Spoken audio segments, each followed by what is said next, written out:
કેમ છો બધા મજામાં ને? તો સ્વાગત છે તમારું આજના નવા વિડીયોમાં. અત્યારે છે ને બપોરના 5:30 જેવો ટાઈમ વાગી ગયો છે અને અત્યારે જોઈ લો તમે, તડકો એટલો છે, ગરમી પણ એટલી થાય છે કે એની વાત જ પૂછો માં. ખૂબ તડકો છે અત્યારે, કેમ કે ઉનાળાની સિઝન ચાલુ થઈ ગઈ છે એટલે ઉનાળામાં તડકો તો પડવાનું જ છે અને ઉનાળામાં આપણે બહાર જવાનું પણ બહુ વધી જાય છે, કેમ કે છોકરાઓને ઉનાળામાં વેકેશન હોય એટલે આપણે ક્યાંક ને ક્યાંક જવાનું જ હોય છે. એટલે આપણે ઉનાળામાં છે ને સ્કિનનું પણ ખાસ ધ્યાન રાખવું પડે. સ્કિન છે ને ઉનાળામાં એકદમ ડ્રાય થઈ જાય અને એને હાઇડ્રેટ રાખવી પડે.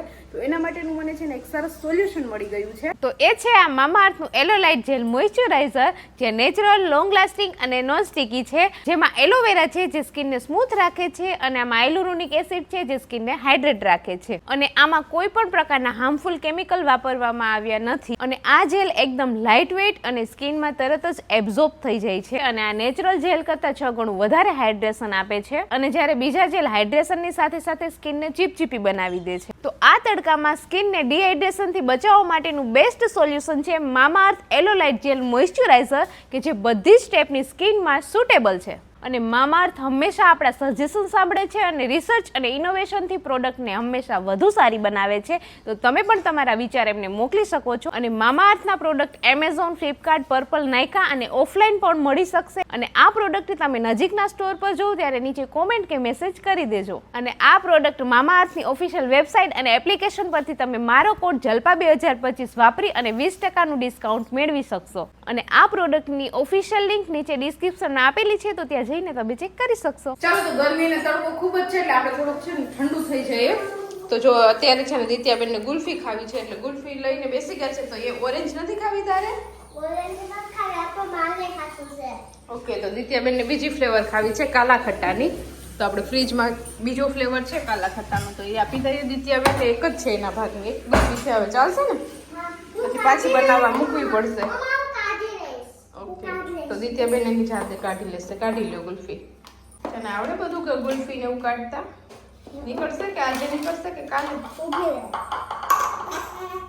નહીં નીકળે, લાવ કાઢી દો. ચાલો, તો બપોર પછીના છે ને 4:30 જેવો ટાઈમ વાગી ગયો છે ને આપણે જો હજી નાસ્તો પાણી ને બધું બાકી છે. પણ અત્યારે છે ને પપ્પા વેરાવળ ગયા હતા ને તો ઘણું બધું સામાન લઈને આવ્યા છે. કેટલા બધા કેળા લઈ આવ્યા છે અને આમાં છે ને અથાણાનો મસાલો આપણે બાકી હતો. અથાણા તો સુકાઈ ગયા એટલે હવે મસાલો આપણે એમાં કરી અને બધું ભેળવવાનું છે. અને ગલકા સાથે લઈ આવ્યા છે શાકભાજીના કરવા. વાડામાં. કેમ કે ગરમી ને તડકો ને ખૂબ જ છે. અને અત્યારે અહીંયા જો અમારે છે ને મંગળાનું બચ્ચું જો અહીંયા છે ને એક સાઈડ બાંધી દીધું છે, કે પેલા અહીંયા બાંધ્યું હતું પણ ત્યાં છે ને ગાયને આવ નજીક ખાધું હતું બે, એટલે થોડુંક અહીંયા મમ્મીએ ખીલો કરી અને અહીંયા બાંધી દીધું છે. જો એને પણ ખૂબ જ શોખ છે વિડીયામાં આવવાનો. આપણે જેવું બોલીએ ને જેમાં એની પાસે જાય ને એટલે આપણી પાસે મોઢું કરે સીધું. અત્યારે જો એને ખાવા માટે ખોડ આપ્યું છે. ખોડ ખાઈ ખાલી ઠેકડા મારાથી ધૂળ ખાતી, ખોડ ખાય તો સારું નહીં. ધૂળ ખાય? ધૂળ નો ખાતો. જો એને ખંજવાડ આવે એટલે દિવાલારે ખંજવાડે છે. અને અહીંયા જો બે પપ્પા દીકરી કઈક ડિસ્કશન કરે છે એના વિડીયોનું. મોટો પ્લાન ચાલુ છે. સાચી વાત છે. તો એનું શૂટિંગ ચાલુ છે ભેગું એટલે અત્યારે તમારે ઘણા બધા કામ ચાલુ છે. તો અત્યારે પપ્પા માર્કેટમાં ગયા હતા ને તો દિત્યા માટે કચોરી અને એક સમોસું. એક કચોરી અને એક સમોસું દિત્યા માટે જ. હા, અમારા ઘરમાં દિત્યા એક જ માણસ છે. બીજા કોઈ નહીં આપવાનું.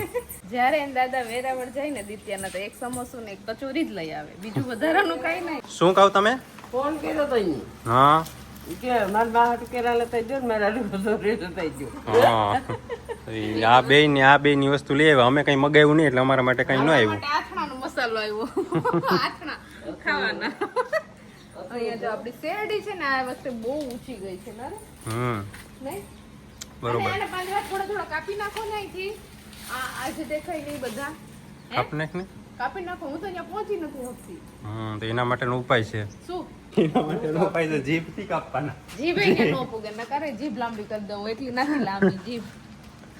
કટિંગ કરી નાખો. સાચી વાત છે. નડશે નથી. આ જો બેટા કોક દીતી હવારમાં લારું બેહાડી દીધી હતી. આપણે કાપને શું આ બધા કાપવાના છે થોડા પાંદડા. જેટલા દિવસ મંડપ છે ને એટલા દિવસ રોજ આખા ગામમાં ફરે. અને અત્યારે જો અહીંયા બધા રમવા આવી ગયા છોકરા. ઈરવાન, યુગ ને નિવાન ને બધા રમે છે. કા મજા આવે ને? માસી આવી ગયા બેસવા અત્યારે. કા માસી? છોકરાઓ રમાડવા. છોકરા રમાડવા બેહવા. હા, ચાલો તો જો છે ને આપણે લસણ સાવ પૂરું થઈ ગયું હતું, લસણવાળી ચટણી પણ પૂરી થઈ ગઈ હતી, ડબ્બી ભરી હતી આપણે ઈ. તો અત્યારે જો માસી આપણી ઘરે આવ્યા ને બેસવા, તો માસીને છે ને આપણે કામે વળગાડી દીધા છે. અહીંયા જો આપણે ઘણું બધું લસણ લઈ લીધું છે ને 2 વાટકા ભરાઈ ગયા છે લસણના. એ બાપા ગર્જના કરી હાવ છે. તો માસી છે ને ચાકુ લઈને લસણ ફોલે. ઈ કા માસી નવીન સ્ટાઇલ તમારી? મારે નખું નથી તે જા મને શાક જ પાઈશે. હા, માસી નખ નથી ને એટલે માસી ચાકુ લઈને મસ્ત લસણ ફોલે જો આવી રીતે. આ નાકું કપાઈ જાય ને લહણ જામ. હા, ચોખ્ખું થઈ જાય એકદમ. કા ચાલો તો અત્યારે છે ને રસોઈ બની ગઈ છે અને બસ જો જમવા બેસવું છે. ત્યારે છે ને અમે જમવા બેઠા ને ત્યારે અમને એક વસ્તુ યાદ આવી ગઈ. દિત્યાબેન ને યાદ આવી ગયું. શું યાદ આવી ગયું દિત્યા?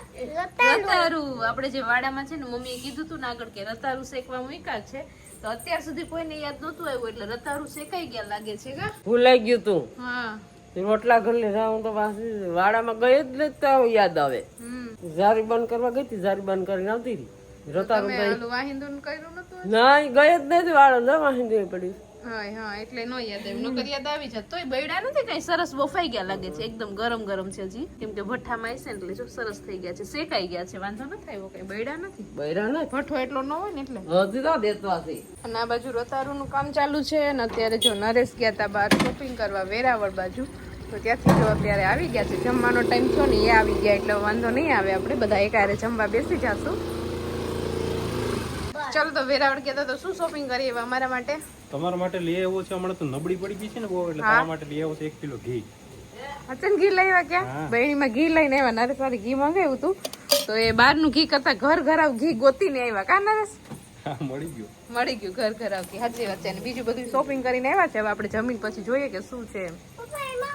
શું છે દિત્યાને કહી દો. નાસ્તો છે કે ખાવા પીવાની વસ્તુ છે ને ઘી છે? કા કેમ કે આવું ખોરાક કરવો પડે એમ છે. હાવ નબળાઈ આવી ગઈ.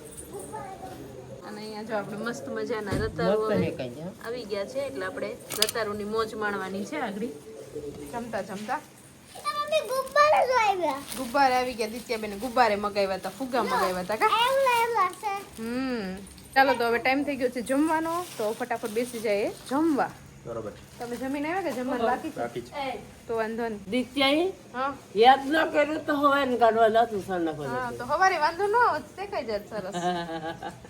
ચાલો તો જમી લીધું છે અને જમીને રૂમમાં આવી ગયા. થોડું ઘણું એડિટિંગનું કામ હતું તો એ કર્યું ને અત્યારે ઘડિયાળમાં છે ને 11:15 જેવો ટાઈમ વાગી ગયો છે અને ઘરમાં અત્યારે છે ને સાવ શાંતિ છે, કેમ કે દિત્યાબેન ગયા છે પૂજનમાં. અને અમારે ગામમાં જે મહાકાળી માનું મંદિર છે, તમે વિડીયોમાં જોયેલું જ છે, ત્યાં રોજ સાંજના પૂજન હોય. તો અત્યારે અમારે રિલેટિવમાં પૂજન હતું તો મમ્મી પપ્પા જતા હતા ને તો દિત્યા પણ એની સાથે ગઈ છે.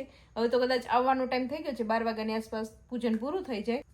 હવે આપણે આ વિડીયોના એન્ડ કરી દઈએ. તો તમને આજનો અમારો વિડીયો કેવો લાગ્યો કોમેન્ટ કરજો, લાઈક કરજો, શેર કરજો અને જો ચેનલમાં ન હોય તો સબસ્ક્રાઇબ કરજો. આવતીકાલે મળીશું નવા વિડીયો સાથે. ત્યાં સુધી બાય, ગુડ નાઇટ.